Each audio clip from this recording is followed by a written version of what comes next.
नमस्कार दोस्तों, मेरा नाम है आदित्य गौतम और आप देख रहे हैं हमारा YouTube channel static GK by Govind sir.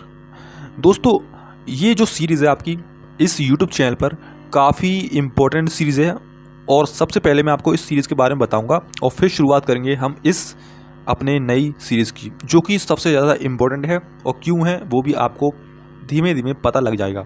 देखिए, ये जो सीरीज़ है आपको पता है कि यूट्यूब पर काफ़ी लोग अपना अपना बैच करवा रहे हैं, क्लासेस करवा रहे हैं, लेकिन मिनिमम ही क्वेश्चन आते होंगे। लेकिन मैं जो इसमें आपको कराऊंगा, इसमें जीके और जीएस के दोनों मिक्स सवाल होंगे। इसमें आपके जीएस के सभी जो आते हैं, history, polity, geography, economics, science, सारे मिक्स इसमें क्वेश्चन हम लेंगे।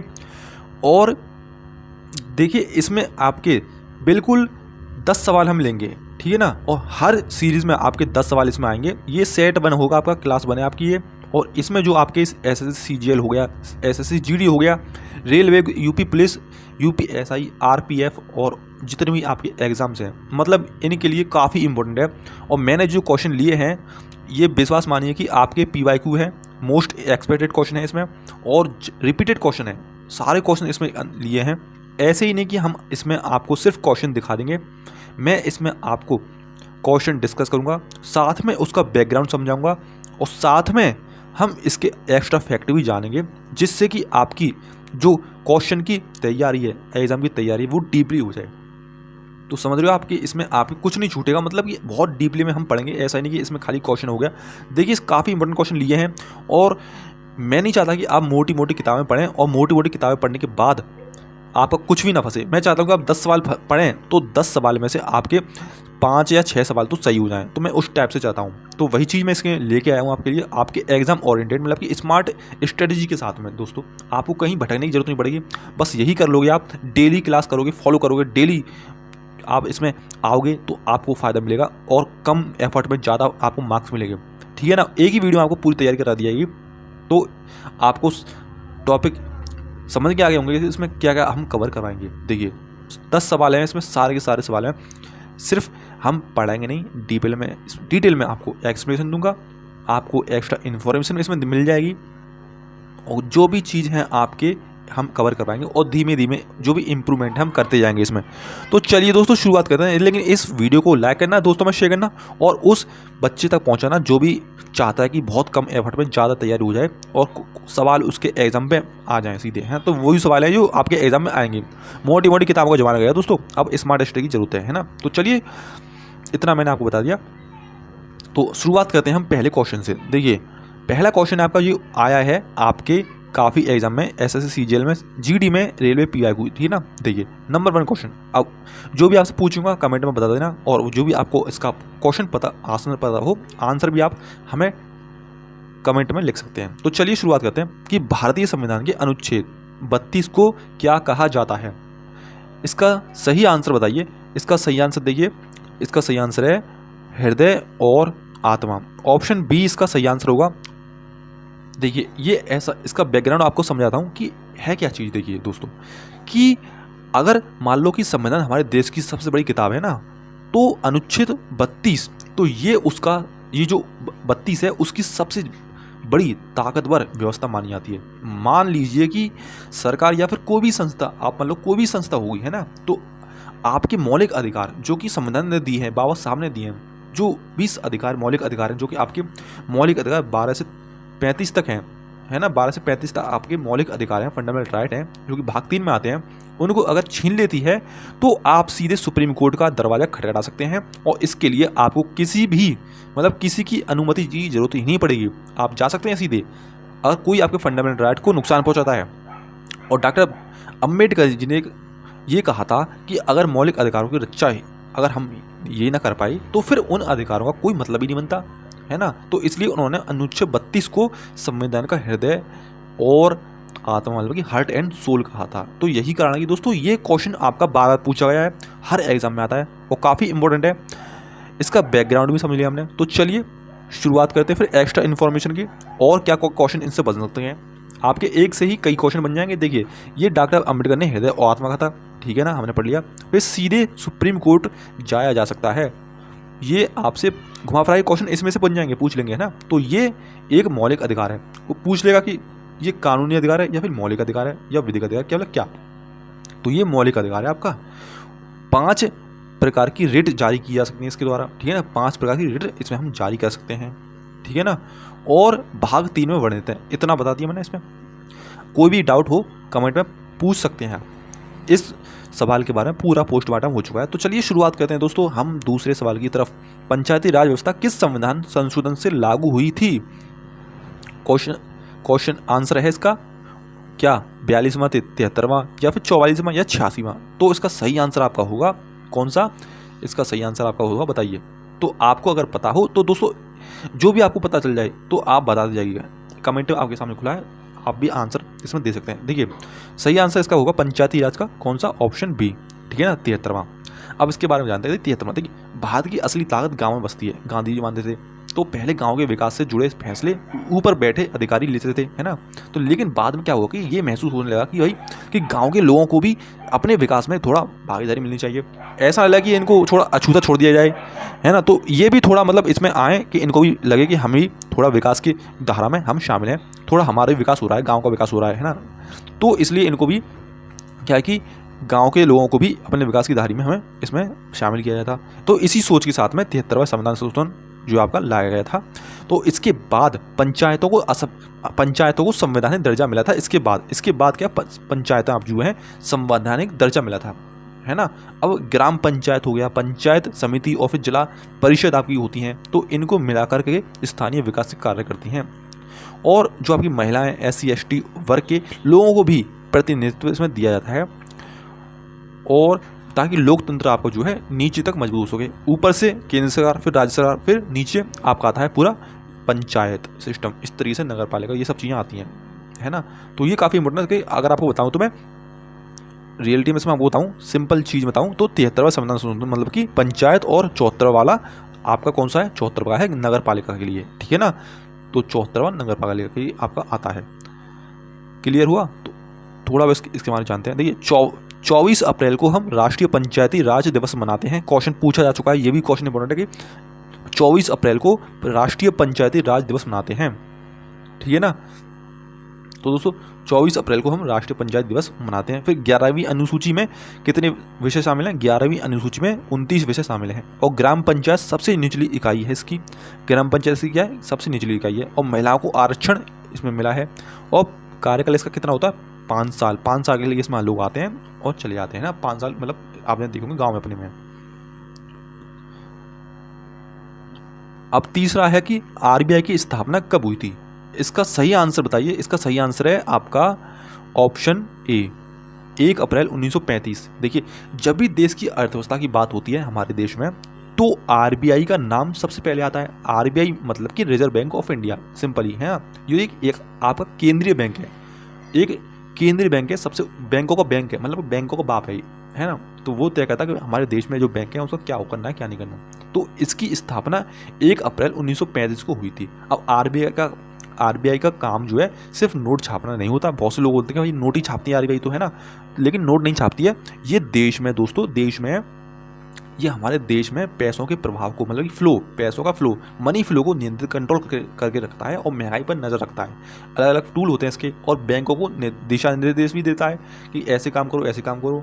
अगर RBI ना हो तो सोचो तो देश की बैंकिंग व्यवस्था को संभालना भी मुश्किल हो जाएगा। तो RBI ही कंट्रोल करके रखता है कि महंगाई कैसी चल रही है ना, और सस्ती कैसी हो रही है चीज़ें। तो ये चीज़ें इसमें ये लेके चलता है कैसे कंट्रोल रखना है। तो ये RBI के बारे में जाना, इसके बारे में। इसका मुख्यालय RBI का मुंबई में है। राष्ट्रीयकरण इसका हुआ था 1949 में। बैंकों का बैंक कहा जाता है इसको, मैंने बताया। और मुद्रा जारी करता है ये, और रेपो रेट निर्धारित करता है, ठीक है ना, रेपो रेट आपका। अब समझते हैं हम अगला क्वेश्चन। चौथा क्वेश्चन है दोस्तों कि भारतीय संविधान में मौलिक कर्तव्य किस संशोधन द्वारा जोड़े गए थे? इसका सही आंसर है आपका 42वां, ऑप्शन ए, 42वां संविधान। 42वां क्वेश्चन सही है आपका कि 42वां इसका आंसर है। देखिए हम सभी अपने अधिकारों की बात करते हैं, ठीक है ना, कि मुझे ये अधिकार चाहिए, मुझे ये अधिकार चाहिए। लेकिन देश के प्रति हमारी कुछ जिम्मेदारियां भी होती हैं। हम क्या करते हैं, हमारी आदतें क्या होती है कि हम चाहते हैं अधिकार, लेकिन हम निभाना नहीं चाहते, हम कर्तव्य निभाना नहीं चाहते, है ना। हमें तो बस अधिकारी मिल जाए। लेकिन दोस्तों आपकी एक जिम्मेदारी बनती है कि आप सिर्फ अधिकारों के पीछे न भागें। आपकी जिम्मेदारी बनती है कि आप अपने कर्तव्य भी निभाएं, ठीक है ना। तो ये जिम्मेदारियां भी आपको समझनी चाहिए। इन्हीं जिम्मेदारियों को संविधान में मौलिक कर्तव्य कहा गया है, ठीक है ना। शुरुआत में संविधान में मौलिक अधिकार तो थे हमारे, लेकिन मौलिक कर्तव्य नहीं थे, बाद में जोड़े गए हैं, है ना। तो बाद में 1976 में 42वें संविधान संशोधन द्वारा इसे हमने जोड़ा गया है। और इनका उद्देश्य क्या है कि इनका उद्देश्य है नागरिकों में राष्ट्र प्रेम जोड़ना, और मतलब राष्ट्र प्रेम मतलब आपस में लड़ाई न करें, राष्ट्र में प्रेम रहे, अनुशासन रहे और जिम्मेदारियों की भावना पैदा होने के अंदर, तो ये चीज़ के अंदर डाली गई है।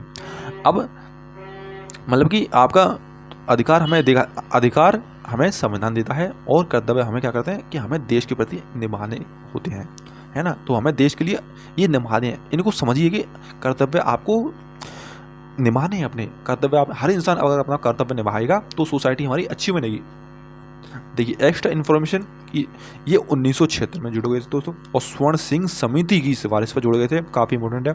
फिर भाग कब है, भाग 4A है ना, भाग 4A में ये लिखे हुए हैं, और वर्तमान में 11 मौलिक कर्तव्य हैं।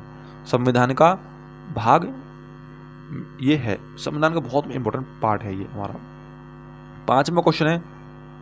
पांचवा क्वेश्चन आपका आता है कि भारतीय संविधान की किस अनुसूची में दल बदल विरोधी कानून है। तो देखिए इसका सही आंसर बताइए। इसका सही आंसर आपका होगा 10वीं अनुसूची, ठीक है ना। देखिए कि क्या होता है कि भाई पहले कई नेता चुनाव जीतने के बाद अपनी पार्टी बदल देते, है ना, अपनी पार्टी चेंज कर देते, आया गया राम, वो वाला सिस्टम चलता था। तो इससे सरकारें गिर जाती थी और राजनीतिक अस्थिरता पैदा होती थी दोस्तों। अब कहते थे भाई कि एक जगह तो रुकता नहीं नेता, कभी यहाँ आता है कभी वहाँ जाता है। तो इसको कंट्रोल करने के लिए, इस समस्या को रोकने के लिए 1985 में 52 वाला मतलब 52वां संविधान संशोधन लाया गया, और दल बदल विरोधी कानून इसमें किया गया। इसे हम संविधान की 10वीं अनुसूची में, आपकी अनुसूची जो है 10वीं, इसमें रख दिया है। अगर कोई सांसद या फिर विधायक अपनी पार्टी छोड़ देता है या फिर पार्टी के खिलाफ वोट करता है तो उसकी सदस्यता खत्म की जा सकती है। अब उनके मुंह पे लगाम लग गई कि अब नहीं जा सकते भाई, कि इधर जाओ कि उधर जाओ, है ना। तो ये इनको काफ़ी एक तरह से सीख मिलने वाली एक कानून है कि इनको सीख मिलेगी भाई अब नहीं जा सकते इधर उधर। तो राजनीति में इसमें स्थिरता बनी रहेगी।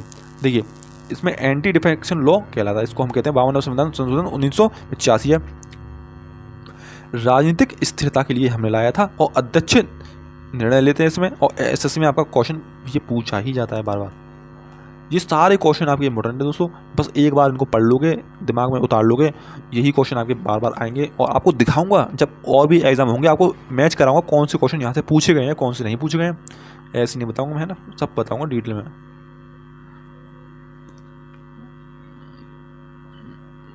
और दोस्तों अगला क्वेश्चन कौन सा हमारा, तो अगला क्वेश्चन देखते हैं कि अगला क्वेश्चन दोस्तों हमारा इसमें आता है कौन सा, पता है आपका, वित्त आयोग का। देखिए दोस्तों अब ये जो वित्त आयोग है आपका, कि वित्त आयोग का उल्लेख किस अनुच्छेद में है। देखिए आर्टिकल 280 में आपका वित्त आयोग आता है, मतलब कि भारत के केंद्र और राज्यों के बीच में टैक्स का बंटवारा कैसे होगा, है ना, और ये तय करने के लिए वित्त आयोग बनाया गया था। अब टैक्स के पीछे भाई लड़ाई होती है, कोई इसको टैक्स ज़्यादा देते हैं, इसको टैक्स कम देते हैं, तो इसी को क्या है कि टैक्स का बंटवारा करने के लिए कि इस राज्य को इतना देंगे, इस राज्य को इतना देंगे, तो पूरा आयोग बना के रख दिया है। तो संविधान के अनुच्छेद 280 में इसका प्रावधान हमने दिया गया है, और ये कॉन्स्टिट्यूशनल बॉडी है, मतलब संविधान में शुरुआती मूल संविधान जब बना था तभी इसको हमने लिख दिया था इसमें संविधान में, है ना। तो इसका जो है राष्ट्रपति हर 5 साल में, तो राष्ट्रपति हर 5 साल बाद, वर्ष में लगभग 5 साल में वित्त आयोग का गठन करते हैं। और ये आयोग क्या करता है, राज्यों की, और जो राज्यों को वित्तीय सहायता देने की सहायता करता है, और मतलब टैक्स को उचित वितरण की सिफारिश करता है कि इतना पैसा यहाँ पे देना है, इतना पैसा वहाँ पे देना है। और इसके बारे में जानता है कि राष्ट्रपति द्वारा ये गठित होता है, हर 5 वर्ष में गठन करता है, और केंद्र और राज्य राजस्व वितरण इसमें होता है। संवैधानिक निकाय है ये, और आपका एग्जाम यूपीएससी में पूछा गया है। 7वां क्वेश्चन है, पूर्ण स्वराज प्रस्ताव किस अधिवेशन में पारित हुआ था। इसका सही आंसर है दोस्तों ऑप्शन बी, लाहौर में, लाहौर अधिवेशन। देखिए आपका 1929 में क्या हुआ था कि 1929 में कांग्रेस का जो लाहौर अधिवेशन था उसमें पूर्ण स्वराज का प्रस्ताव पारित किया गया था। इसकी अध्यक्षता जो की थी जवाहरलाल नेहरू ने की थी। इससे पहले भारत ब्रिटिश शासन के क्या था, अंतर्गत उसमें आता था और स्वशासन की मांग कर रहा था कि हमें आज़ादी चाहिए। लेकिन इस अधिवेशन में पूर्ण स्वतंत्रता की मांग की गई दोस्तों। इसके बाद फिर 26 जनवरी 1930 को पूरे देश में आपका स्वतंत्रता दिवस मनाया गया। तो तभी से ये क्या है कि यहाँ से हम लाहौर में, इसमें क्वेश्चन आपका आंसर बनता है लाहौर का, ठीक है ना। इसके बारे में और क्या चीज़ है कि ये 1929 में आपका हुआ था, ये आपका अध्यक्ष जवाहरलाल नेहरू थे इसमें, और 26 जनवरी 1930 को स्वतंत्रता दिवस मनाया गया था दोस्तों। और आधुनिक इतिहास का महत्वपूर्ण टॉपिक है, कांग्रेस अधिवेशन बार बार इसमें पूछा ही जाते हैं दोस्तों। 8वां है दोस्तों, भारत का पहला जैव मंडल आरक्षित क्षेत्र कौन सा है दोस्तों। भारत का पहला जैव मंडल आरक्षित क्षेत्र कौन सा है, काफ़ी इंपॉर्टेंट क्वेश्चन है। तो ये है आपका नीलगिरी। नीलगिरी दोस्तों इसे है कि इसके बारे में जानते हैं, नीलगिरी होता क्या है। आपने सुना होगा दोस्तों कि नीलगिरी भारत का पहला जैव मंडल आरक्षित क्षेत्र, मतलब बायोस्फीयर रिजर्व, बायोस्फीयर रिजर्व कहते हैं। कुछ को तो हिंदी समझ में नहीं आई होगी, बायोस्फीयर रिजर्व सुनने के बाद ही उसको समझ में आया होगा, ठीक है ना। ठीक है, इसकी स्थापना आपकी कब हुई थी, इसकी स्थापना 1986 में लगभग की गई थी, है ना। ये जो है आपका तमिलनाडु हो गया, केरल हो गया और कर्नाटक में फैला हुआ है, ठीक है ना। अब इसका उद्देश्य, मेन उद्देश्य क्या है कि ये वन्य जीवों का और पौधों का और जैव विविधता का क्या करेगा, संरक्षण करता है, कंजर्वेशन करता है, कि यहाँ पे जो भी जीव जंतु हो गए, पेड़ पौधे हो गए, तो उनकी रक्षा करता है, उनका ये चीज़ें इसमें चलती हैं, है ना। और आपका पर्यावरण और पारिस्थितिकी का इससे जुड़े सवाल इसमें आपके जो था ये क्वेश्चन पूछ लिया, यहाँ पे आ गया था। अब 1986 में स्थापित है, ये भारत का पहला बायोस्फीयर रिजर्व है ये, ठीक है ना। और 3 राज्यों में फैला है। मैंने बताया 3 राज्य कौन से हैं दोस्तों, बताइए। तो 3 राज्य कौन से थे आपके, तमिलनाडु, केरल और कर्नाटक, ठीक है ना। अब यूनेस्को में ये उससे संबंधित है और पर्यावरण का इंपॉर्टेंट टॉपिक है। नमा है, मानव शरीर में इंसुलिन का स्राव किस ग्रंथि से होता है। इंसुलिन हार्मोन, आप होता है कि डायबिटीज़ मोटापे से नहीं होता, मतलब मीठा खाने से इंसुलिन होता है। इंसुलिन की कमी होती है तो भाई मोटापा आपको हो जाता है। तो इंसुलिन आपको टाइम पे लेना चाहिए। इंसुलिन कैसे कि आपको ये, अब जब किसी के अंदर नहीं बनता तो इंजेक्शन आते हैं इंसुलिन, ठीक है ना। देखिए अब ये क्या है कि मानव शरीर में इंसुलिन का स्राव किस ग्रंथि से होता है, तो अग्नाशय, ऑप्शन 20 का सही आंसर है। अग्नाशय मतलब कि पैनक्रियाज, शरीर की एक ऐसी इंपॉर्टेंट ग्रंथि है जो कि इंसुलिन हार्मोन को बनाती है। इंसुलिन क्या है कि ग्लूकोज को ये ग्लाइकोजन में बदलती है ना। इंसुलिन रक्त में ग्लूकोज जो शर्करा को मात्रा को नियंत्रित करती है। इंसुलिन को क्या करता है, ये ग्रंथि पैनक्रियाज करती है। हमारे ब्लड में ये इंसुलिन क्या करता है, हमारे इंसुलिन जो है ब्लड में ग्लूकोज की जो मात्रा है उसको कंट्रोल करके रखता है। मतलब कि यदि शरीर में हमारे इंसुलिन कम बनता है तो डायबिटीज़ रोग हो जाता है। इंसुलिन कम बनेगा तो डायबिटीज़ हो जाएगा। इसलिए इंसुलिन हमारे शरीर के लिए बहुत ज़्यादा इंपॉर्टेंट है। अगर इंसुलिन नहीं बनेगा तो मोटापा आ जाता है दोस्तों। और इससे क्या है, आपके बहुत ज़्यादा हार्ट, आपका खून गाढ़ा हो जाएगा। खून गाढ़ा हो जाएगा तो हार्ट पर ज़्यादा प्रेशर पड़ेगा, हार्ट अटैक भी आ सकता है ना। तो बीपी, इससे क्या कि वो हो जाता है, दिक्कत आती है इससे। तो ये काफ़ी ज़्यादा दिक्कत आती है। और इसके बारे में क्या, इंसुलिन रक्त शर्करा नियंत्रित करता है, कमी से मधुमेह होता है इससे। और अग्नाशय मिश्रित ग्रंथि है आपकी, है ना। जीव विज्ञान का इंपॉर्टेंट टॉपिक और लगभग हर परीक्षा में आपको पूछा जाता है। लास्ट क्वेश्चन है इस वीडियो का, ये है कि भारत में जीएसटी कब लागू हुआ था। ये क्वेश्चन भी पूछा जाता है, कभी ना कभी पूछे जाएंगे।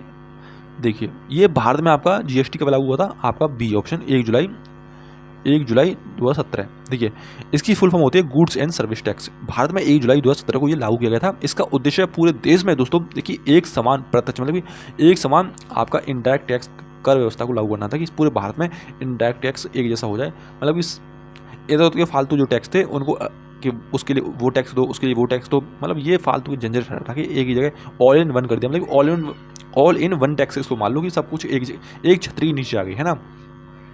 जीएसटी लागू होने से कई आपके पुराने कर समाप्त हो गए थे और वन नेशन वन टैक्स की इसमें शुरुआत की गई थी। मतलब वन नेशन एक देश एक, मतलब वन नेशन वन टैक्स हो सकता है, वन नेशन वन एजुकेशन नहीं हो सकती पता नहीं।